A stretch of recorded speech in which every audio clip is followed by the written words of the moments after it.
Thank you for joining us here at Ask a Historian. I'm Matthew Wilkinson, historian with Heritage Mississauga.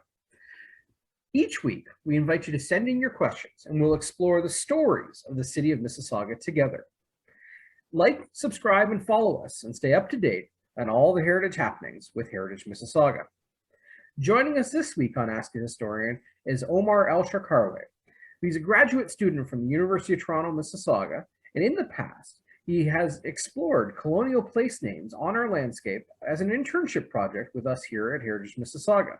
You might remember Omar from previous episode of Ask a Historian from earlier in 2021, but today we're going to explore a specific topic within the idea of colonialism on the landscape, and that relates to the place name of Dundas Street in Mississauga and the recent decision by City Council to keep the name. So thank you, Omar, for joining us here on Ask a Historian. Glad to be here. Thank you.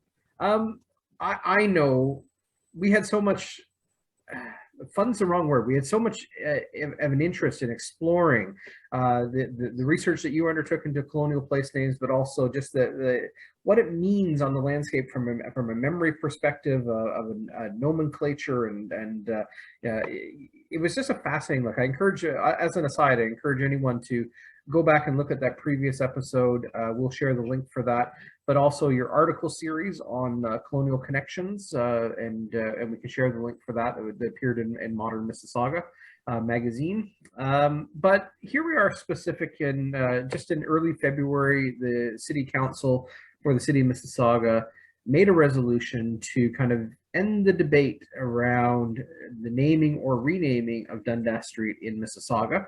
And so I thought we'd reconvene our thoughts here to kind of explore that concept. And maybe we start off with really a simple one for those kind of new to the discussion is, what is the history of Dundas Street itself as a road, as a name on the landscape? Well, I'm happy you asked, Matthew. Dundas Street is one of the most interesting roads that we have that cuts across Mississauga and in Ontario in general, because it's one that's very deeply rooted in the early history of Canada's development, especially in the development of Ontario and Upper Canada as a settler colonial landscape. Dundas Street, as it comes to exist, I like to think of it as sort of like a twofold imprint on the landscape, a very social and physical imprint in both senses, because the name comes about in the 1790s, and it's named, interestingly enough, by John Grieve Simcoe, who at the time is the governor of Upper Canada. And of course, he comes in during a very formative period in the development of Upper Canada and Ontario as a settler colony. There's a lot of settlement that's happening around this time period in general. There's a lot of development in terms of infrastructure, military infrastructure, fears of an American invasion. And so Dundas is envisioned as part of a new system of highways that Simcoe is putting into place, both to enhance trade and also to enhance the military infrastructure at the time, given the fact there was paranoia around an American invasion. And Dundas was seen as along with its counterpart roads like Yonge, as a rather important artery for both military affairs and for trade. And so the road comes in place in the 1790s. And when it's put in, it's a major highway, one of the biggest roads that's put into Upper Canada at the time. And interestingly enough, it displaces the landscape in two senses: a social sense, because the name Dundas itself, of course, reflects the naming preference of Simcoe and of the sort of British governing caste at the time, by choosing a name, the namesake, of course, being for Henry Dundas, who at the time was a part of the British cabinet, rather high up in the sort of political sphere in metropolitan Britain. And so his name is chosen to sort of reflect the, loyalist and British and Anglophone leanings of the colony itself, of course. And then there's the fact that Dundas Street, when it comes into being, also happens to replace a lot of Indigenous roads too. Because before Dundas Street, there were a lot of trails that, and even for a time after Dundas Street was put into place, those trails were preferred when it came to trade and transportation. And they were Indigenous trails. And of course, today, for us, they're rather nameless. And if anything, that's reflective of the power that Dundas Street had, because once it was put into place, it was meant to sort of compete with those roads. And of course, it ended up just along with the entire settler tide in Ontario ended up winning out. And today, it still stands as one of the most significant roads in Ontario. So you have this compete is one term. I hadn't thought of it in those realms, but Dundas becomes, as a result of this construction of the land on the landscape, it becomes the highest route of transportation, if you will, in terms of a priority, and then supersedes all that came before it. So I know one of the fascinating things, and I don't know if you've had the chance to do this yet, but I've loved doing it in time, is you can travel largely the historic route itself today on the landscape. We know it through our community as Highway 5, and different parts becomes Governor's Road and Highway 2, and then Highway 99 all the way to Paris, Ontario. And you can trace the route of Dundas Street right to Woodstock and eventually on to London, Ontario, which was at one point Simcoe's intended capital of Upper Canada. But here in Mississauga, it is our oldest route of traveled transportation. Essentially, everything in our historic landscape as it evolved was either north or south of Dundas Street. That was the division point on the landscape.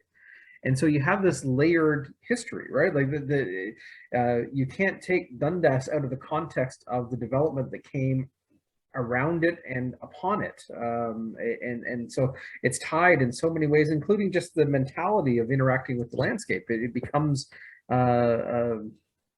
I guess the vernacular, right? Like how many people even at the time knew it was Henry Dundas? It was Dundas Street, right? Like this is so I mean, you have these I know in your research with this,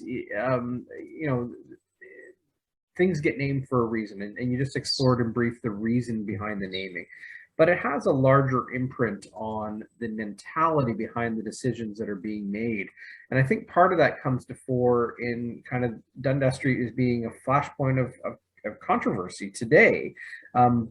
Although that argument isn't necessarily a new one, it certainly has come to the fore. Can you describe a little bit? I know you went into this a little bit more detail in your article series, but just describe a little bit about the controversy that is upon us and how that is born through examination of names. Certainly, I think Dundas as a flashpoint is very fascinating.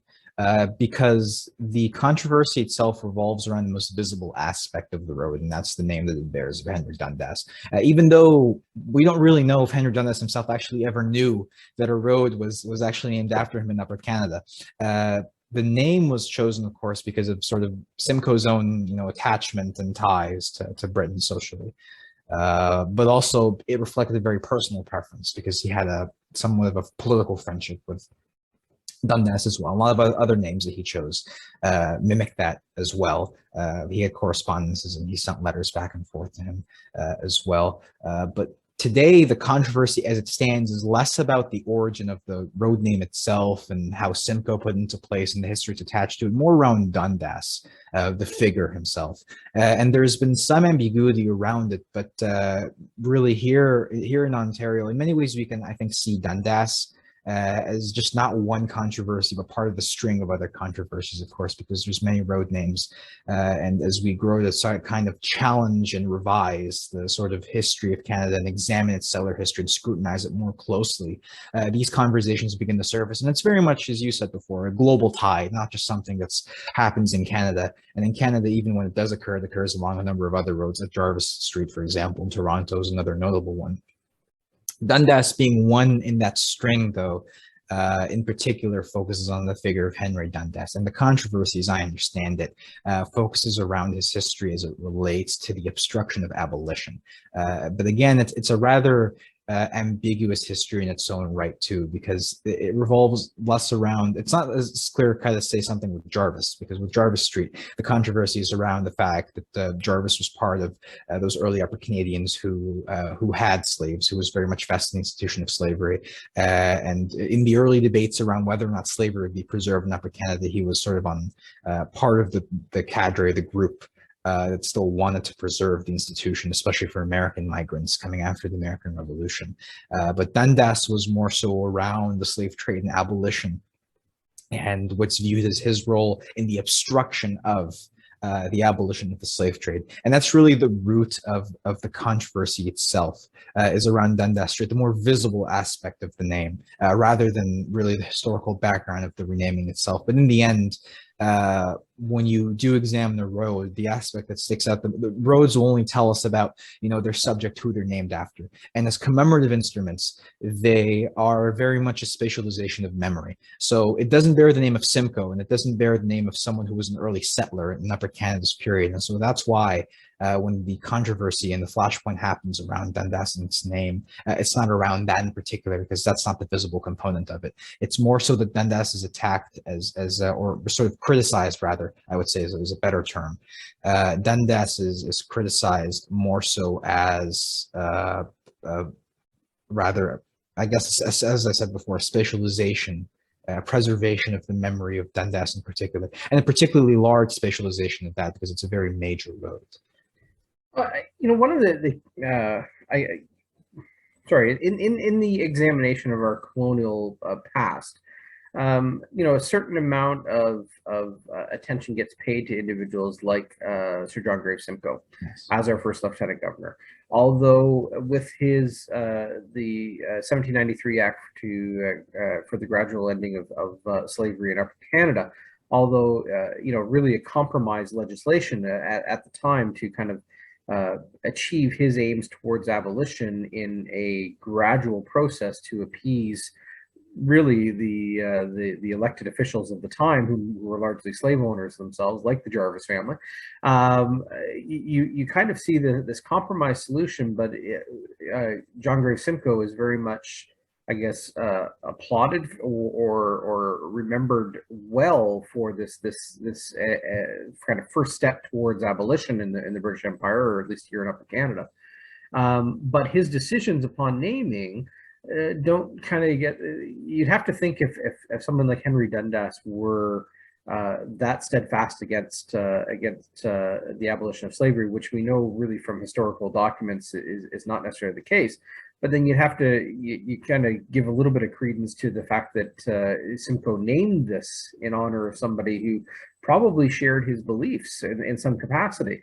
And so, looking at the landscape in the sense of the context of its time, it's perhaps the easy process is to look at Dundas in today's values in terms of its place name. And I'm not meaning to belittle anyone who might be offended by the term itself or by the name itself, but looking at it in the context of the time in which it was named, both Dundas and Simcoe were very much tied to the compromises of politics of the day, despite the fact that they sought to see the abolition take place. It was several generations away before it actually came into the fore. But you're looking at the place names on the landscape. In your focus point, we see the controversies around colonialism, settler mentality. We can look at it in Indigenous erasure. We can look at it in terms of early racial relations, etc. Why do you think Dundas has become the focal point that it has become? We know that there's conversations around Jarvis Street. We understand that, but it hasn't reached the fervor at a, say, national or cross municipal level that Dundas Street has. I mean, Dundas Street, we know, traverses multiple municipalities, and there's lots of conversations around, let alone the town itself named Dundas. Why is it Dundas has become that much of a linchpin? You may have already answered that in a bit, but I thought I'd ask that in a clear sense. Why Dundas gets the blame? Of course. In a way to say why the controversy itself has emerged is hard to say in particular. But with Dundas Street, it probably has a lot to do with his prominence as a figure, and the prominence of the road itself, and the fact that it cuts through so many communities. And as we said before, it's part of a wider move towards the revision of these histories in particular as well. Why the figure of Dundas himself, I think, as we touched, it's probably because of his role in obstruction, as you said, his ties to the politics of that period. But at the same time, there's a lot of ambiguities for why he in particular, rather than say someone like Jarvis, who's more visibly controversial, would get the blame. So it's hard to say, as one would say, why Dundas Street itself is the target. I think a great degree of it, though, has to also do, as I said before, with the specialization of that memory, because Dundas Street is very significant. It's a very old road. It's one of the greatest, largest roads in Ontario, right? Here in Mississauga, for example, it's one of the most prominent roads in the local community, even though it runs through so many other towns as well, right, including Toronto, where it's also a significant road too. But in road naming, we generally also consider that it might seem rather simple, but the bigger a road is, the larger road is, the longer the road is, the more prominent road is. Dundas is certainly very prominent and a rather long and large road. The more emphasis that's placed on the preservation of that memory in particular. So I really think it's the presence of it, how significant it is within the social landscape of Ontario that's especially seemed to attract a lot of controversy. There's certainly a lot of smaller roads in Mississauga and Toronto that have names that evoke controversy, but they don't get as many discussion, perhaps because they're not as significant, they're not as broad in their specialization. I've heard it spoken about, and it comes to mind in the sense of renaming of things, that a name on a landscape, a place name, allows for discussion around kind of its historic origins and what it means, and that there is potentially a danger or a worry about renaming disconnects you from the story of a place, the story of a name, and therefore the reasons behind its naming, and a discussion around what it means. And so, do you think there is that worry about, if communities were to seek renaming, that you lose an opportunity to explore some of those deeper topics? In the case of Dundas Street, around the nature of slavery and the abolition of slavery, is there a worry about a modern sense of erasure on our historic landscape? Absolutely. I would absolutely say so. On the one hand, I would say that I appreciate what the enterprise of renaming can aspire towards, because it wants to sort of correct representation in the public landscape, and it wants to rectify who's been excluded and who's been been excluded and who's been included within the landscape in general, to try and especially represent those who have been erased from the history that's been etched on the dirt and tarmac of the landscape itself. But on the other, I absolutely think that keeping those names, especially in a place like Mississauga, can be a touch point for very important conversations, especially, as I said before, to the least visible aspect of the history of the road name. With Dundas especially, I think that what's especially valuable is understanding its history, not just as it relates to the figure of Dundas, as a commemoration of Dundas, but what it says about this early period of settler development in Canada, what it says about John Grief Simcoe, what it says about the politics of settlement and indigeneity as they happened in the 1790s, and these formative years of development in Ontario and Upper Canada at the time. And I think keeping those roads can allow for an opportunity to discuss and appreciate those histories further, and to promote an education. And especially, as I said, in a place like Mississauga, a place that's very suburban, that you very much get the impression of newness, and as if the place almost seems like it has no history, because it's of course, we know through Heritage of Mississauga, we know that's absolutely not the case. Mississauga has a very rich history, but that fabric isn't always visible. And Dundas Street is one of those touch points that's still very much visible, that still very much connects Mississauga and the rest of Ontario to this past history of settlement that we may not always see, or that you can only find maybe in textbooks or museums, but not on the landscape itself, especially within a suburban space. Well, one of the I use this line a lot in my community presentations, and I would say, if you want to touch history in Mississauga, go for a drive on Dundas Street. Honestly, you talk about, I talk about the term a lot of, walking in the footsteps of our past, or driving in the wagon wheels of our past. I don't know what the right terminology, but the oldest thing on our landscape, in kind of an everyday connection sense, is the road. There's no building that predates the road itself. The only thing that older than the road are perhaps some archaeological finds in the natural landscape itself, the Credit River and so on. But here is Dundas Street, a fixture on our landscape as a right of way since the mid 1790s, and is still on our landscape today. That's a remarkable way to connect to that idea of passage of time and layers in time.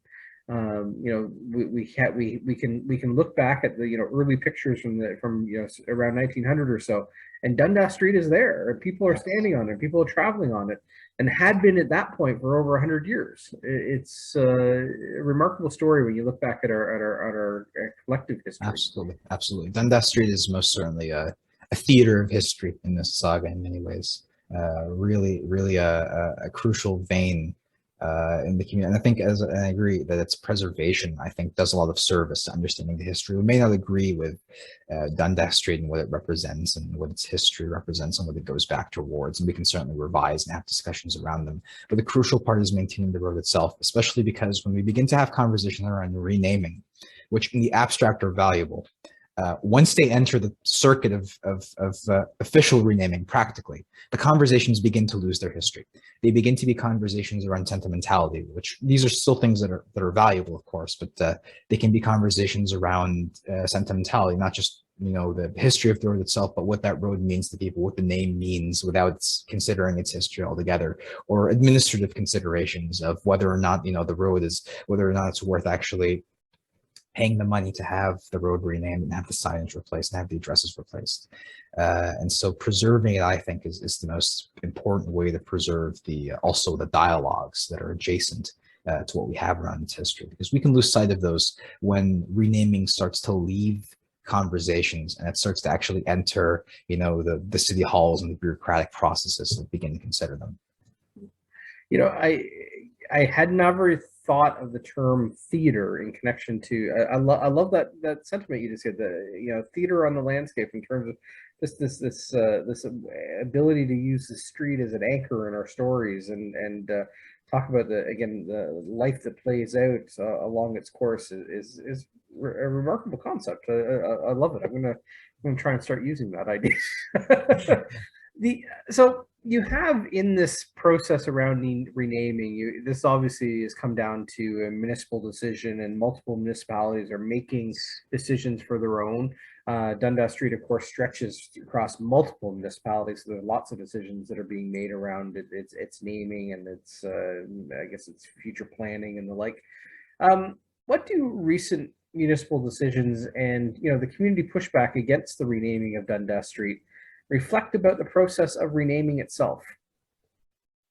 Yeah, that's a really valuable question to consider, especially given the, you know, recent pertinent news about renaming Dundas Street. And as I said before, I think when renaming begins to become a more official conversation, that's when you'll have aspects of sentimentality that begin to come into place, right? When it's rather normal for people to argue for the preservation of a road name that we can view as, you know, prone to criticism and problematic, because the basis on which they contest the renaming isn't because they want to preserve, you know, the name of Dundas Street in particular, or that they want to preserve the memory of Dundas, but it just could be that they want to preserve something that they, as you said, they see as an anchor on the landscape, something that they have sentimental connections to, something that they see as part of the identity of the city. Dundas, in many ways, begins in those conversations, and that's not necessarily a bad thing, but it begins to lose the connection it has to its history, and it begins to become sort of a community-rooted name.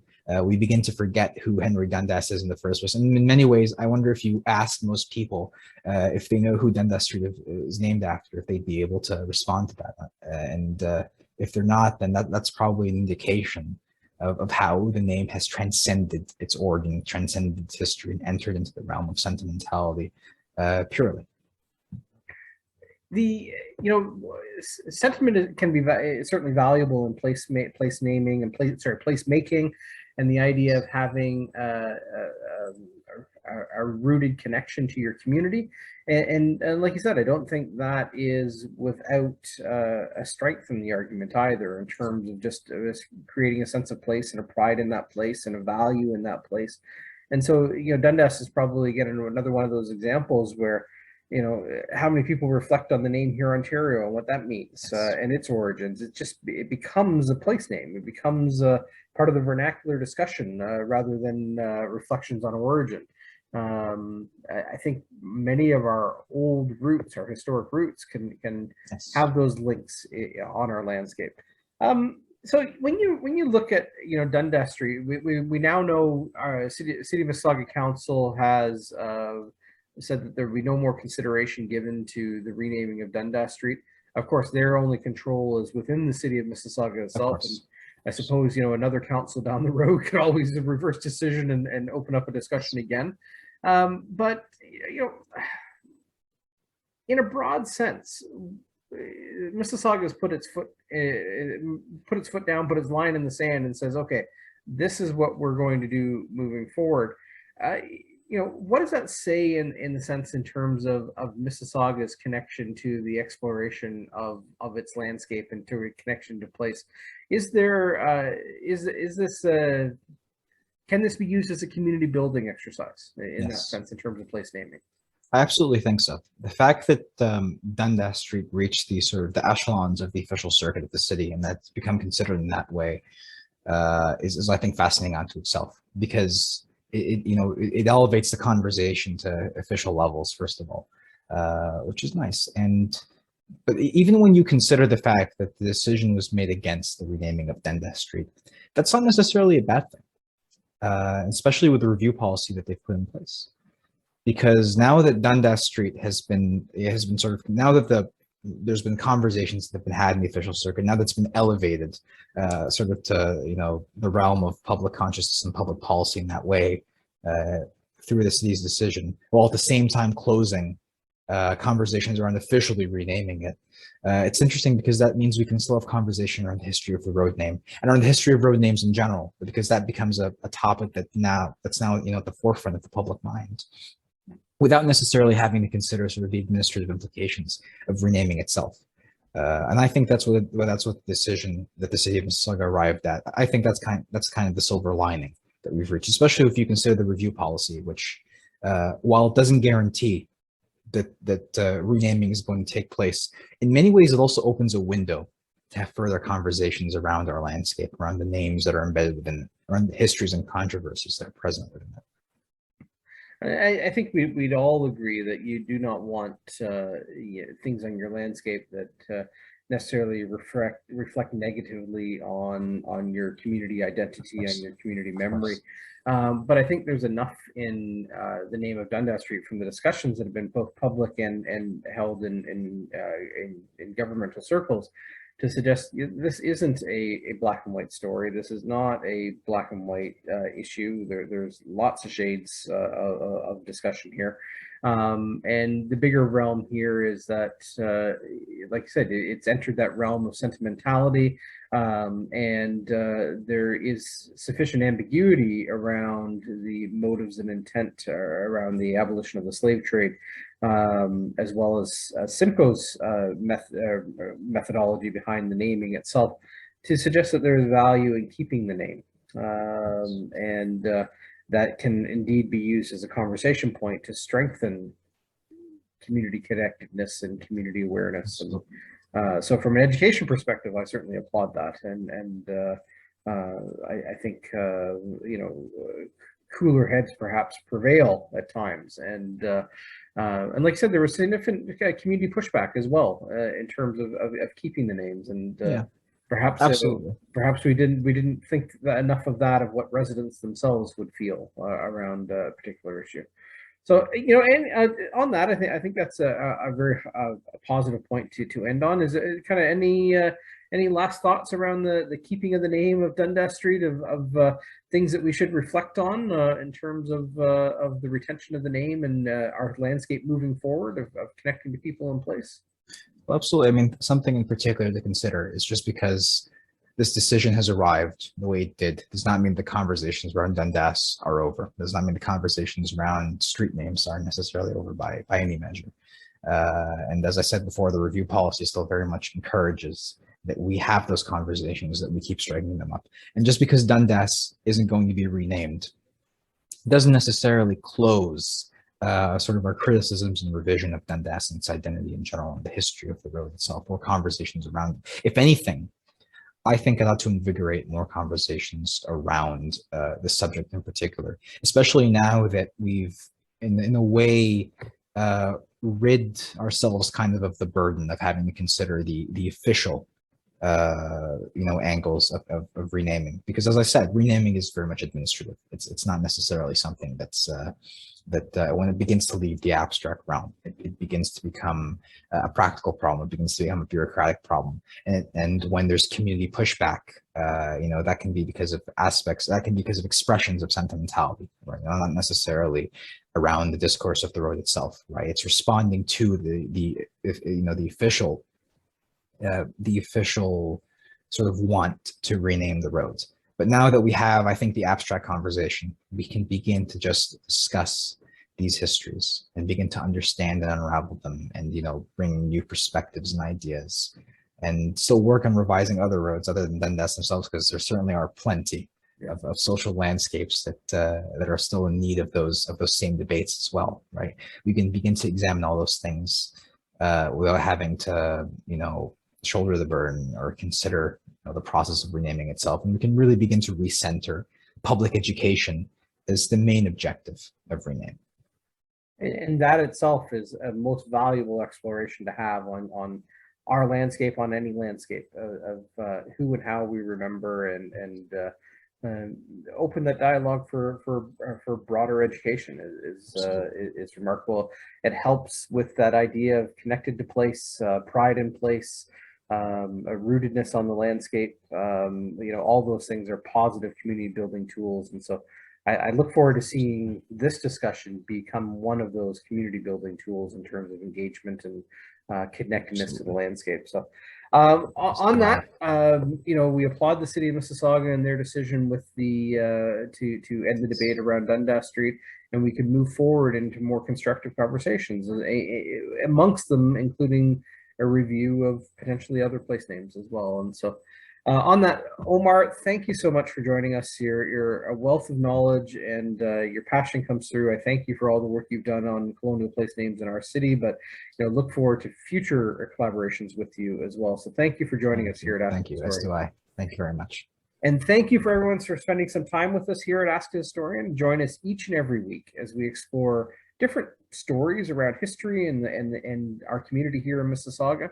Like, subscribe, and follow us and stay up to date on all the heritage happenings with Heritage Mississauga. And once again, thank you for joining us at Ask a Historian.